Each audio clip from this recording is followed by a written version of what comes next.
We have as our guest this morning to start out Black History Month with research, Michael Imhotep.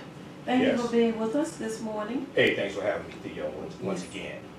And I want to know about some of the good information that you're going to share.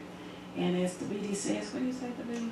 I ask everyone to have pen and paper handy because certainly today there's going to be valuable information. And I'd like to make a quick announcement. Number one, all this month AMC theaters are showing the movie Black Panther free. So if you haven't had a chance to see it, you can see it. Just call your local AMC theater, but there's no charge. Everyone can see it for free. And I also want to say happy birthday to Rosa Louise McCauley, also known as Rosa Parks. You know. And I would just like to ask our engineer, if possible, to put the call-in numbers at the bottom of the screen. And also, you have somebody you want to say good morning to before we go to Michael. Well, quick shout-outs to Brother Sean, Sister Jackie, Sister Ruth Ann. I always ask you all also to have your neighbors, friends, co-workers, neighbors to tune in as well and become part of the discussion. Mm-hmm. And also become a part of the Dr. Charles Wright Museum of African American History. Right. Yeah, visit their website, theright.org, W-R-I-G-H-T, theright.org. Mm-hmm. So this month, you know, it's February, it's African American History Month.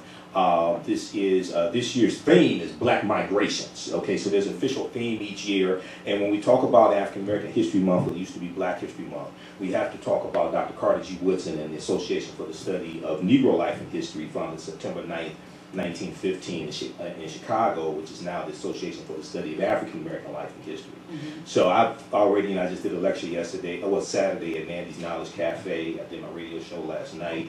Friday night I spoke in Inkster, Michigan for their Black History Month Gala. In Inkster, Michigan, they have 28 days of events. The city government there organized 28 days of events. That's wonderful. For African American History Month. Yeah, I've never seen anybody do that before. Neither have I. So they kicked it off Friday, February 1st with their Black History Month Gala, so I was the keynote speaker there. Mm-hmm. And when we look at African American History Month, unfortunately, there's a lot of myths still persist. So people say, well, why do we have the shortest month of the year? Why do we have the coldest month of the year? So when we look at Dr. Carter G. Woodson, this is a brother who was an educator. He was born in 1875 in New Canton, Virginia. He was born 10 years after slavery ended.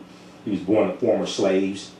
He didn't get formal education until he was about 19, 20 years old. But this is a brother who ends up becoming the second African American to get a PhD from Harvard, okay, in about 1915. He got a PhD from Harvard in American history. And because he was an educator, he teaches at Howard University, he teaches at other colleges. But he realizes that African Americans did not know their history. The adults and the children in general did not know their history. Mm-hmm. So 1915 was the 50th anniversary of the Civil War ending, which ended officially June 2nd. It's 50th anniversary of the Civil War ending, which ended officially June 2nd, 1865. Mm-hmm. And then it was also the 50th anniversary of the 13th Amendment, okay, which was ratified December 6, 1865, and adopted December 18, 1865. Mm-hmm. So in Chicago, there was a symposium, a three-week symposium that chronicled and celebrated and commemorated achievements in African American history over that 50-year period of time, okay? And it's at this symposium that he gets the idea to create an organization to document, preserve, and research the history of African Americans and our accomplishments and achievements and what we contributed to this country, but also to study African history as well. Okay, so that's 1915. 1916, he creates the Journal of Negro History, which was a journal for African American historians, for us to publish our historical papers. Okay, because a lot of the white historical journals did not want to deal with the topics we wanted to deal with. 1921, he founded Associated Publishers Inc., which was a black-owned publishing company. And this publishing company published his books. It also published textbooks for HBCUs and our schools, things like this. And in 1926, he created Negro History Week, which was celebrated the second week in February.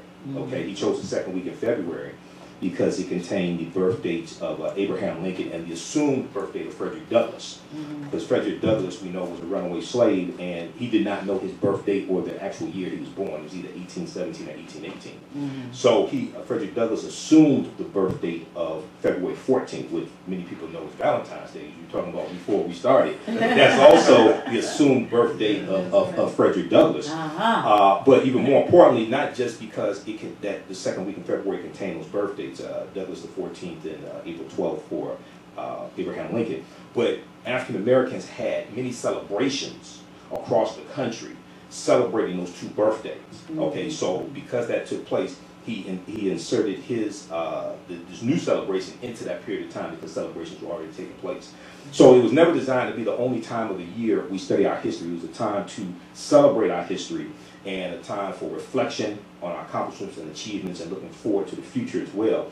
But he also felt that that was a period of time for school children to show what they had been studying all year round.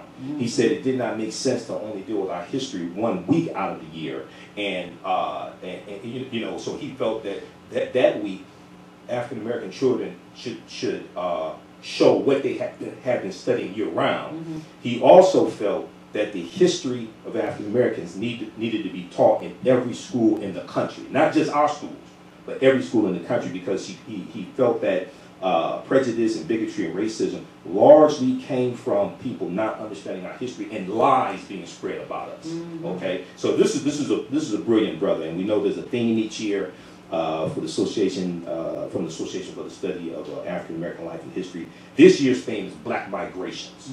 Black Migrations, with a emphasis dealing with the 20th century, especially the early 20th century, what we call the Great Migration, basically from about 1915 into 1970. And we also know this is the 400th year commemoration of Jamestown, Virginia, August 20, 1619, right?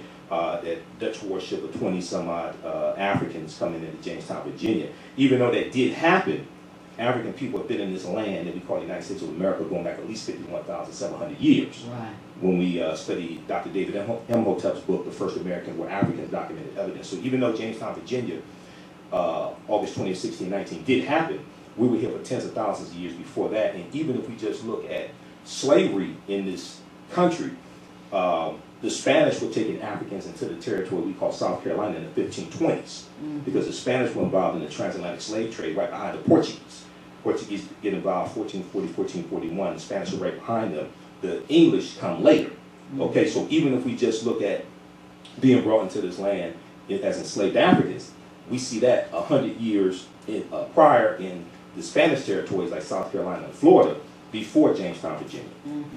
Isn't there evidence of a pyramid in this country? Yeah, you have evidence of pyramids. You have evidence of pyramid mounds, specifically up and down the Mississippi River. You had somewhere about 1 million mounds in this landmass that we call the United States of America. Somewhere about 1 million mounds. Cahokia in East Illinois is probably the largest one that is still in existence. Cahokia. So when we deal with the early mound builders, we deal with the Khoisan, who come from southern Africa. They have the oldest DNA on the planet. They're the ancestors to the Ainu and the Twa. Dr. David Imhotep talks about them in his book, The First Americans Were Africans, Documented Evidence. There was a discovery made in 2004 by archaeologist Dr. Albert Goodyear, who's an archaeologist at the University of South Carolina.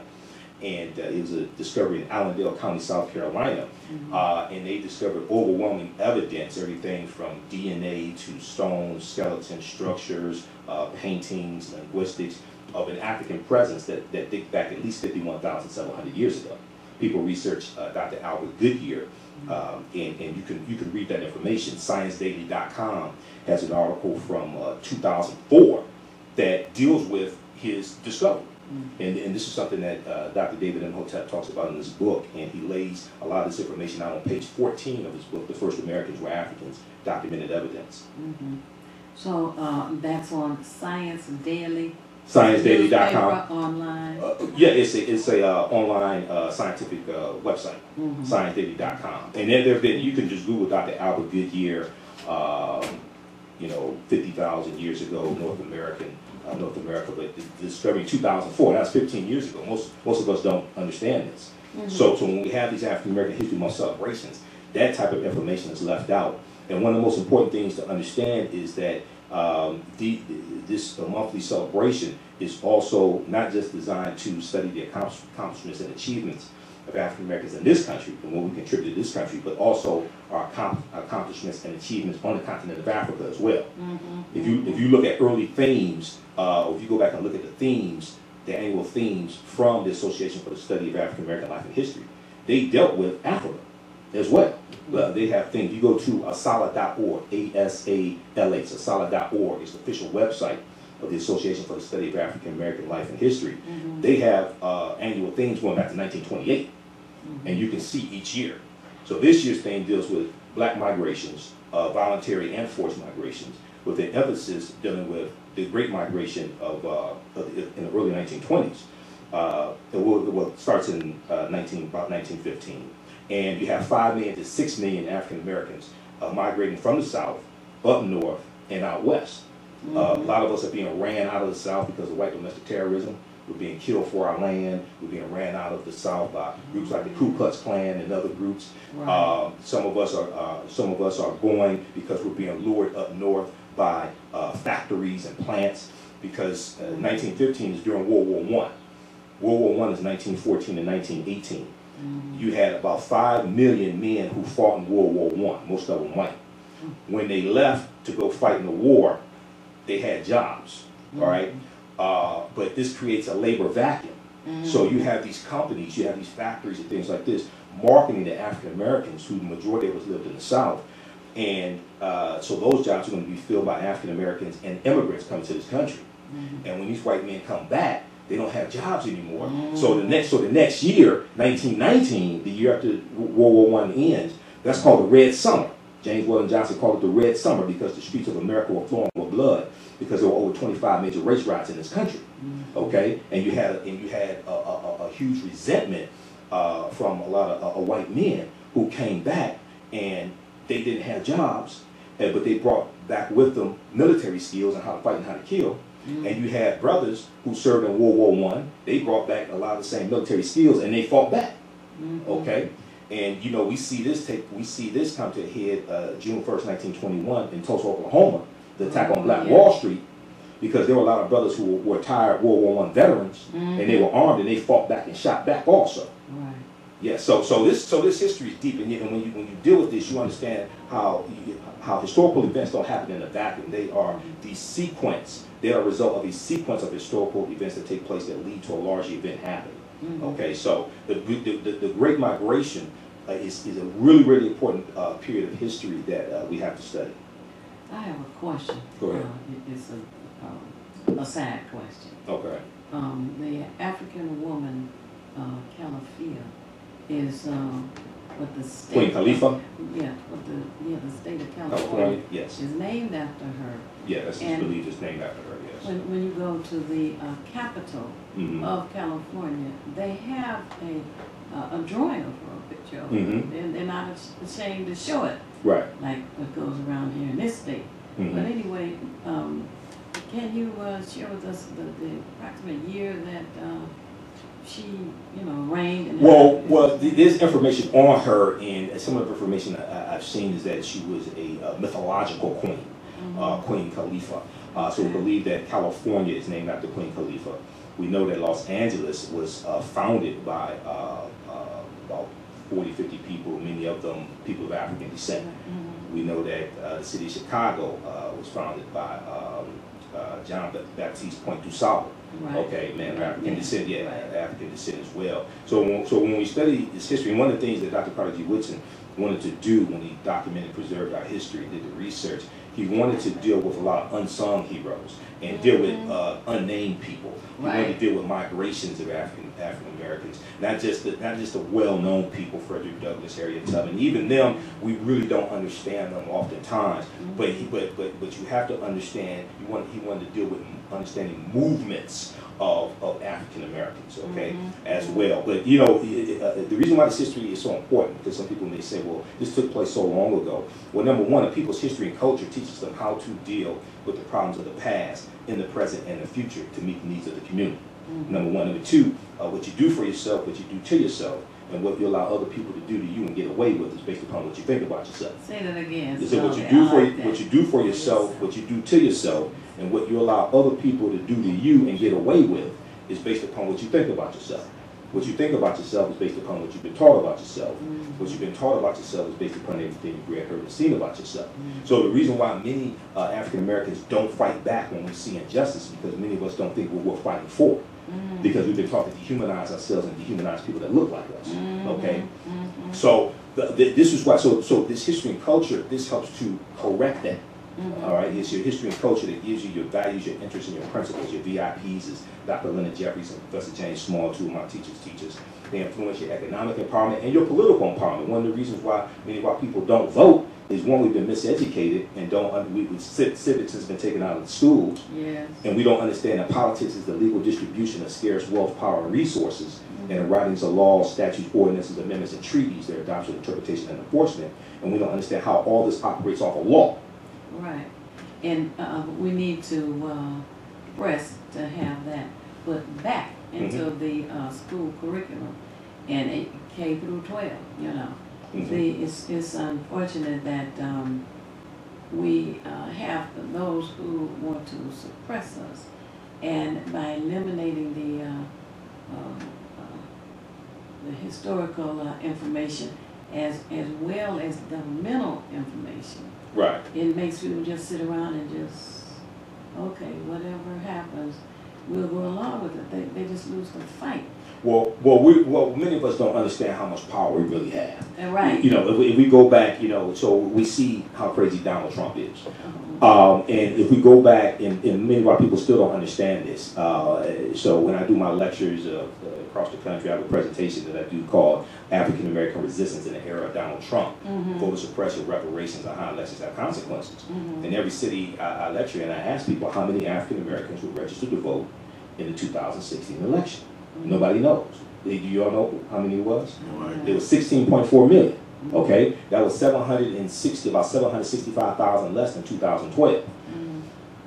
Of that 16.44 million registered to vote, only 59.6% voted, which is about 9.5, 9.6 million.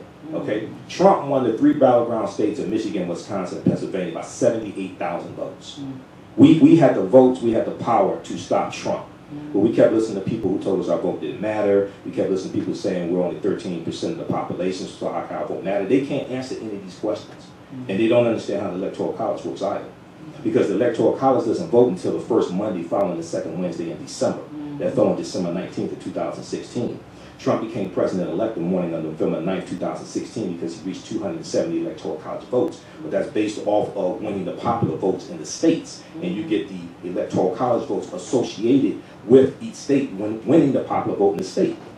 So Republicans understood that. We still don't understand that. This is why Republicans engaged in almost unprecedented voter suppression, targeting those battleground states. And we still haven't figured this out. But you know what the sad thing is, our people get beaten down by propaganda. Nationwide, okay, nationwide, the percentage of people who vote is about 40%.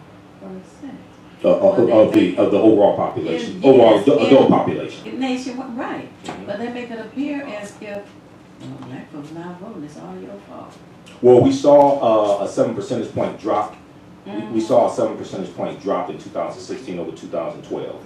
And a lot of that had to do with rapid voter suppression. Number one, 2013, the U.S. Supreme Court case is Shelby County versus Holder. Shelby County is in Alabama. That struck down Section 5 of the Voting Rights Act, which was the oversight. Okay, right after that, you saw a lot of these new voter ID laws pop up. 2016 election cycle, there were 868 fewer polling places across the country.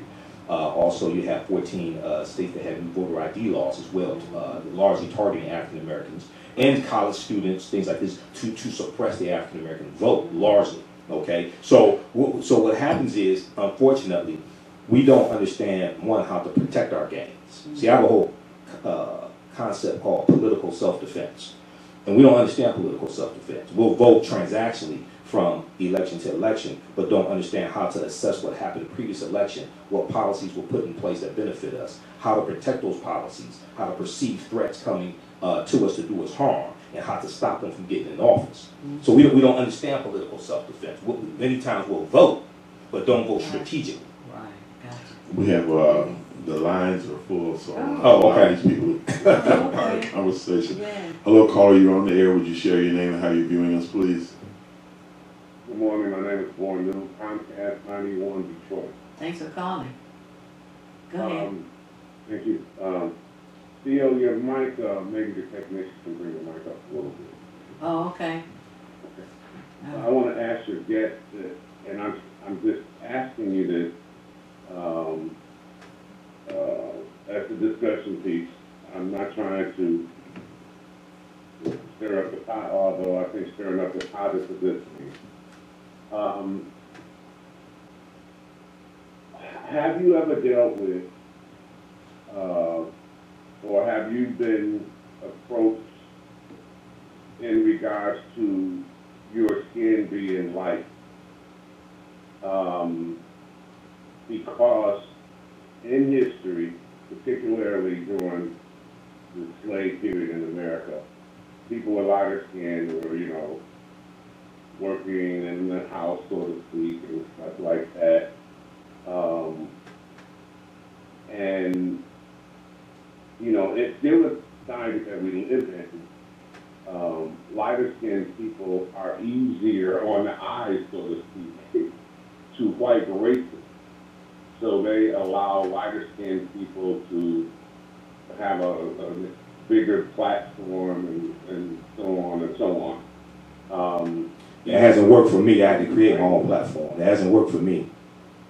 Okay, I'm just having a discussion with you, bro. I mean, I love you. I love that you're sharing the history, that you know the history. I know that our people birthed all colors and all nationalities. But for instance, more specifically, I want to ask you this. Let me turn this up. Terms in the English language, like black, they're always using black in a negative way for one form of action most of the time. Even the hue arc, my stomach turns, I get a psychological breakdown when they use the term hue, the hue dark in a negative way. You always say, oh, these are dark times, oh, this is dark moments. To me, they're referring to the using color to diminish people of color and so on and on and on and on. Okay. So, that's my statement today, and good morning. All right, thank you for calling. Next person. Hello, caller, you're on the air. Would you share your name and how you're viewing us, please? Good morning. This is Tawana Morris, and I'm viewing you from the internet. Oh, great. Okay. Okay. Michael, Imhotep, I just love you. Hey, how you doing, Tawana? Thank you. Hey, I speak about you wherever I go, especially about the 2016 voter suppression. He'll tell you that. Right. But what I do want to talk about, since this is Black History Month, Theo Broughton will be a guest speaker at Coalition League of Union Women, and it's going to be February the 19th. And I would hope everybody would come out and support us in honoring her for the work that she does. She is a phenomenal woman, not just a black woman, a phenomenal woman, period. Right. I hope I can see you as well as others come and hear her talk. Yeah, send me some information about that, Tawana. You have my information? Most definitely. Yeah, send me some information about that. I definitely will, and you'll be hearing it next week. But she is Theo, you beautiful. And you never think about yourself. You're always thinking about anybody, not necessarily black. If you need education and knowledge, you bring the people to the show. I am so thankful. I'm listening. I'm going to hang up and hear your answers. Thank you for calling, sir. Hello, caller. You're on the air. Would you share your name and how you're viewing us, please? Hello, caller. You're on the air. Good morning, all. This is Kurt, City of Detroit, Channel 33. Hi, Kurt. Thanks for calling. How you doing? Go ahead. One quick question. You know, I do a lot of reading, and I was wondering, just from your opinion, how much effort others put into hiding the history of the black culture. You know, as I'm reading, I'm seeing all the things that's being destroyed. Right. Had anything to do with black culture itself. And that's in addition to the degradation. You're talking about the black faces and all of this. When you couple those two things together, plus the fact that you changed the name and tried to make them forget their entire language. I mean, when you couple all, the whole thing seems to me they're destroying you. And a lot of us don't realize that we were in all the different regions on planet Earth, including all of America, Right. and Canada, and all of Asia. Right. We were initially the first people in these lands. Correct. You see what I'm saying? So, and then after they came through and they created the hybrids, they're the ones there now. And they assist in the degradation because they also had the fact that the brothers started civilization in their land, like in the Americas, where the Olmecs was here first, and all throughout Asia, where the blacks were there. Even in China, I was looking up there, I just found out the pyramids, they hide them. They are growing trees on them. I guess what I'm trying to say is, this information is hidden in these tombs for the whole world. Right. That's what I'm trying to say. It's benefit to all of us. Why would you hide that part of culture? Well, what? I just wanted to ask you. Yeah. Well, what happens is. Say again. What was the last part you said? Have you ever read the novel called The Pale Fox? It's about the scientists, the Dogon scientists. I'm familiar with that book. I haven't read the whole book, the Pale Fox. You're dealing with the Dogon. I'm familiar with the Dogon and conversations with Ogatameli also. Okay, but go back to your question. So what happens is you see, especially coming out of the Dark Ages with the rise of European nations, and they are saved. These European countries are saved because of the 800-year occupation of Europe by the Africans known as the Moors, who take the teachings coming from largely ancient Egypt into Europe, and they're going to save Europe. They introduce all types of foods. They introduce chemistry, what they call alchemy, spherical globes, almanacs. They introduce nautical instruments. The nautical instruments that Columbus used on his 4 voyages starting August 3rd, 1492 were based upon nautical instruments that the Moors introduced into Europe. And what's going to happen is the truth and the lie can't coexist in the same state, in the same space, okay? So you're going to see a concerted effort. And what happened was, with the rise of what we today call white supremacy, you saw a reinterpretation of a lot of these historical, mythological figures that were originally depicted as African. You see them being depicted as white. With the rise in European powers, you have a rise in the European phenotype, European culture, etc. Okay? So when you study Zeus, the king of the gods amongst the Greeks, it tells you Zeus came from Ethiopia. Zeus was originally African. Okay? When you study Hercules was African. Okay? So when you, and then you do with the Black Madonna and Child that Europeans were worshiping for centuries in Europe, this gets transformed into the white Mary and Jesus. Yeah, they still have the painting in Poland. Yeah, well, they still have statues in Poland. They still have statues in different European countries of the Black Madonna and Child. Okay, so there's a concerted effort to suppress this. This is one of the reasons why the whole the way history is taught in the schools in this country has to be changed. Because if the correct history was taught, it would change. It would reduce a lot of the arguments that take place. It would reduce a lot of the lies that are being spread. Southern Poverty Law Center has a really good 52-page study called Teaching Hard History, American Slavery. Teaching Hard History, American Slavery. You can go to splcenter.org. And this study, you can download it there for free. It documents how the history of slavery is incorrectly being taught in schools across the country, and then it gives recommendations on how to correct it, how to more properly teach it. Okay, so this is something that's extremely important. This leads to the debates over the Confederate monuments, which were largely erected to terrorize African Americans and keep us into a low servile state, subservient state in this country. Yes. What did you say, Kurt? One last comment. How much do you think these lies affect racism? Is they kind of tied into each other, to lie about the history of black people? Oh, absolutely. And thanks for taking my call. Absolutely. Yeah, well, racism is a system of advantage and privilege distributed based upon race. Racism has nothing to do with not liking people or calling people racial epithets. That's bigotry. Racism is a system of advantage and privilege distributed based upon race that comes out of the ideology of white supremacy. Racism occurs when one race of people control the majority of the wealth, power, resources, benefits, privileges, land, access to education, access to opportunity, healthcare, media, etc. And they use that to marginalize, subordinate, and do harm to another race of people. This is created, when you study the system of racism, it's created to preserve genetic white survival.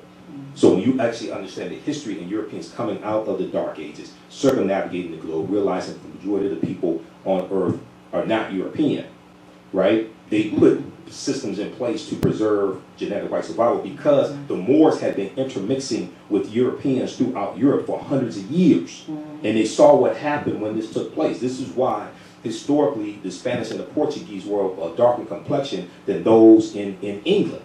England was further away from where the Moors were going into Europe. They were going in largely through Morocco, and Spain and Portugal are right above Morocco.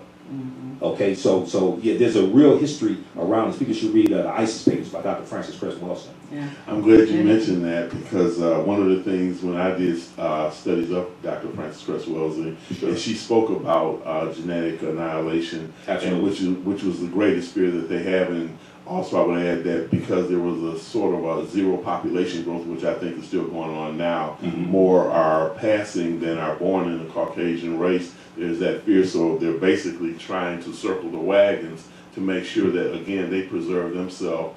And I believe, and you can correct me if I'm wrong, that Malcolm X had spoken with, and I cannot think of his name now, but he was one of the leaders of, I think it was Lincoln Rockwell, and they had spoke, I guess, in terms of, this is the time that he was in the Nation of Islam, that we needed that separation, and I guess they were in agreement with that, if nothing else, because again, we were looking at our preservation from genocide. They were looking at their preservation from being just already as they are outnumbered on the planet. Right, that's possible. I'm not exactly sure who it is you're referring to, but that's highly possible. But very quickly here, so when we talk about this, you know, I'm not saying all white people think this way, but many of them do.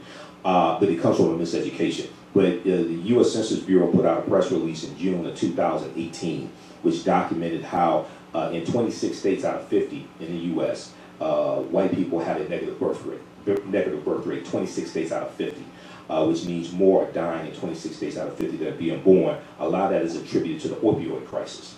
2 years ago, so going back to 2016, it was 17 states out of 50. And some white people have a fear that by 2043, 2045, there will be, they will not be the dominant race in this country. Okay, and so there are a lot of fears, and these are fears that Trump is playing upon when he talks about building this fake wall that he lied and said Mexico was going to pay for, which is not going to stop undocumented immigrants coming to this country, because the majority of undocumented immigrants come here legally through visas, and they overstay their visas. So if they want to do something about undocumented immigrants, they should go to his golf clubs and golf courses in like New Jersey and New York, because he has undocumented immigrants working there. Right? Yes, he has undocumented immigrants working there. Yeah, but you know, the first gentleman who called, he was talking about the light complected and dark complected African Americans. Well, it seems to me that the slave owners felt more comfortable with the children they birthed from the Africans and thought they could trust them in the house. And it was another method by which to divide people Well, not only that, different complexions work. It wasn't just all light skin working in the house. It depends upon it depends upon the size of the plantation, things like this. I know Malcolm X talked about that a lot. But no, you're gonna have dark skinned slaves who work in the house. It depends upon the size of the plantation. It depends upon the time that you're talking in. You have harsher conditions in the South than you do in the North. You have and also what we have to understand, even during the Civil War, you had some house slaves who were spies for the Union, who was feeding information to the Union. You have, when you have different rebellions, you had some house slaves who were involved in the rebellions, and they were poisoning the white people's food, putting ground up glass in the white people's food, things like this. I remember that. We have some more callers. Hello, caller, you're on the air. Would you share your name and how you're viewing us, please? Hello? Yes, you're on the air. Oh, thank you. Well, good morning, Theo. This is Lori, and I am viewing from my cell phone app. Oh, all and right. thank you, Michael, for storing all that information in your brain. And Thank you. So, voter suppression is real, not only throughout the country and other states, but right here in Michigan in the Democratic Party. They are expelling members, party members, and precinct delegates from the 13th district. And these letters were signed by Jonathan Kenlock and Brandon Dillon, along with several other board members. And, and then I wanted to talk about the school book. Like 10 or 15 years ago, I did hear that they were changing the slave name, saying that the people were slaves who came here to indentuous service. I'm guessing indentured servants. Right, and workers. And I remember starting off, I think they were saying in Texas or somewhere like that. But yes, all of this is real, and it's so heartbreaking. And I'm so glad that you're on the front line talking about all of these issues that we are facing throughout this world. And just keep up the good work. And thank you, Theo. For having him on today. Thank you. All right, thank you. You're welcome. Thanks for calling. And let me just say this quickly. For the month of February, I'm doing a series of lectures at Mandy's Knowledge Cafe. Okay. Each Saturday in February, 2 p.m. to 6 p.m. It's a free event, donations accepted. So February 9th, I'm dealing with the film Black Panther. Black Panther's back in the theaters. It won big at the Screen Actors Guild Awards about a week or so ago. It's up for 7 Oscars also. And the film deals directly with African history, African culture, African languages, etc. So I'm doing a presentation, Black Panther Analysis, African Culture, History, and Afrofuturism. Even if you've seen it before, there's an updated presentation. It's taking place Saturday, February 9th, 2019, 2 p.m. to 6 p.m. at Nandy's Knowledge Cafe. The new location is 71 Oakman Avenue in Highland Park, Michigan, right off of Hamilton. Visit our website, AfricanHistoryNetwork.com, for more information, AfricanHistoryNetwork.com. My DVD lectures are at our website also. We have digital downloads as well. And then also I'm doing an online class on Sunday, February 10th, 2 p.m. to 5 p.m.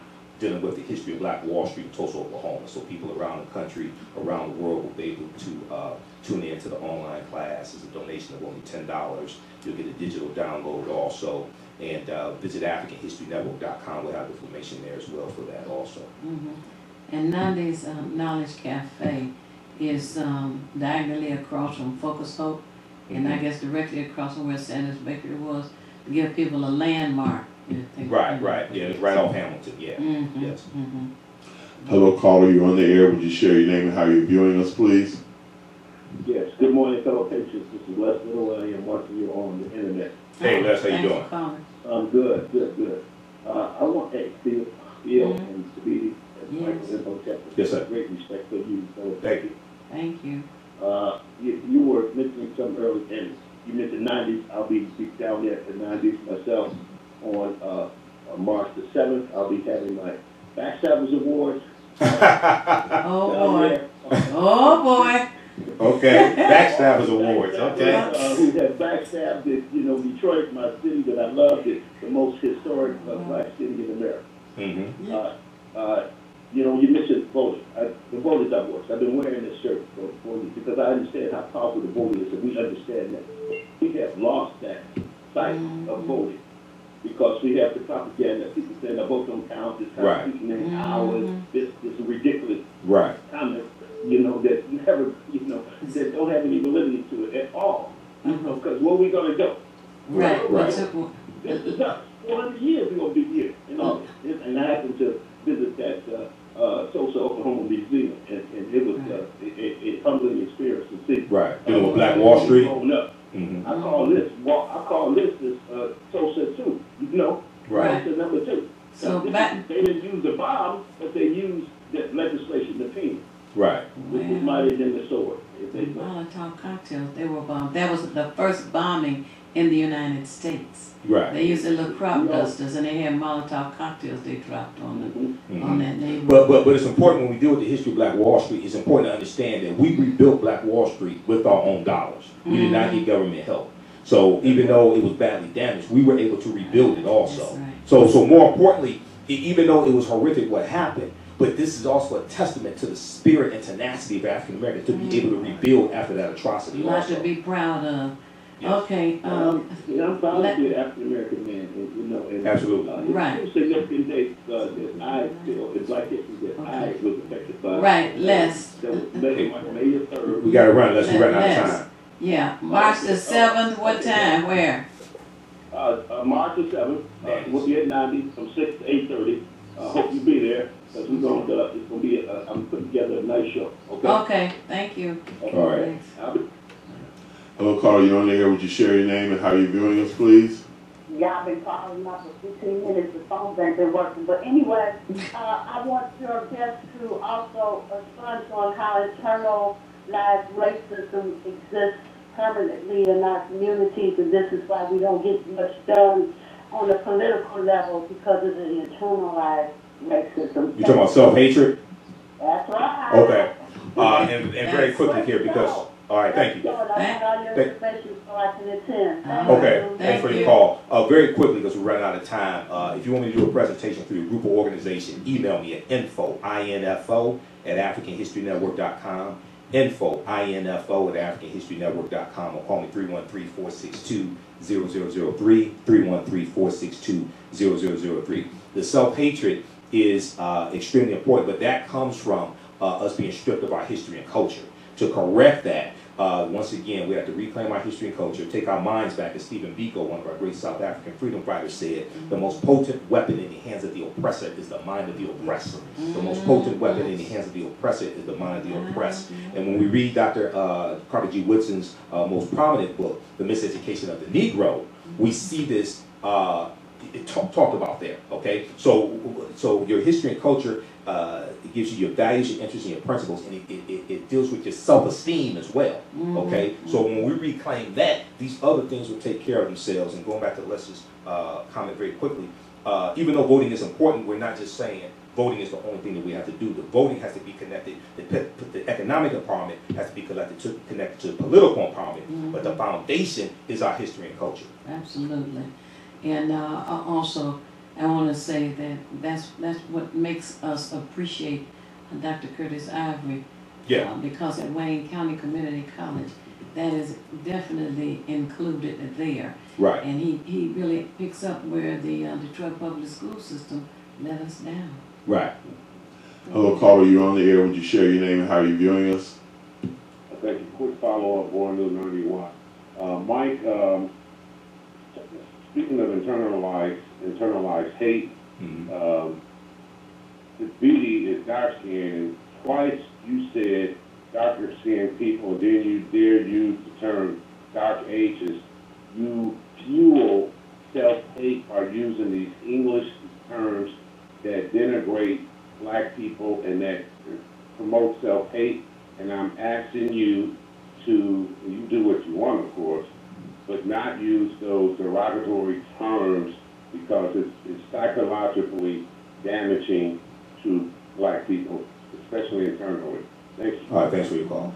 Dark skin is not a negative term. It has been presented negatively.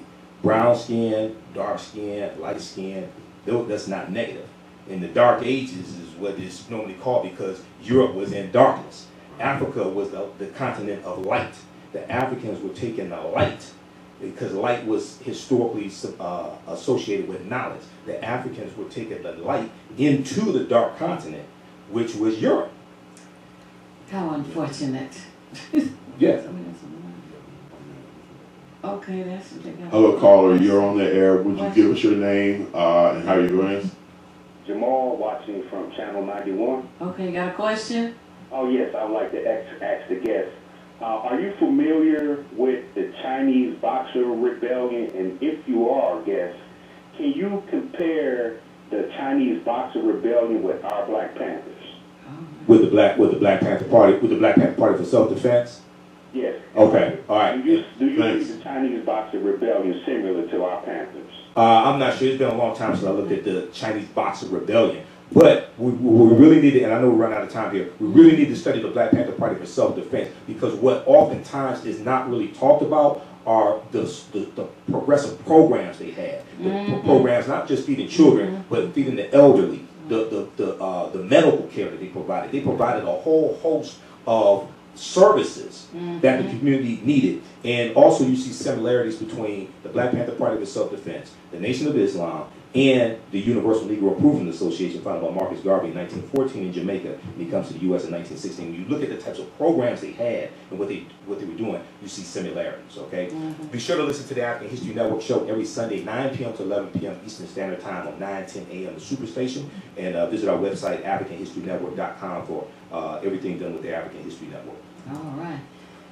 Well, we are down here on time, and I always say it's not necessary for you to know everything. What is necessary is for you to know how to find what you need when you need it. We at Hood Research seek out as much information as we can to share with you, encourage you to share as well, to help us all make better informed decisions. Two things. Remember that Black Panther is showing at AMC Theaters all this month free. Also remember that Brother Michael Imhotep will be at Nandy's Cafe every Saturday this month, which is at 71 Oakman. And as I always say, if you want to be nothing, do nothing. But the only problem with doing nothing is you never know when you're finished. And we'll see you at the Hood Research meeting this Saturday, 2 to 6, Grand River and Wyoming, 12048 Grand River. Thank you for tuning in. Tune in again next Monday. Peace. Thank you.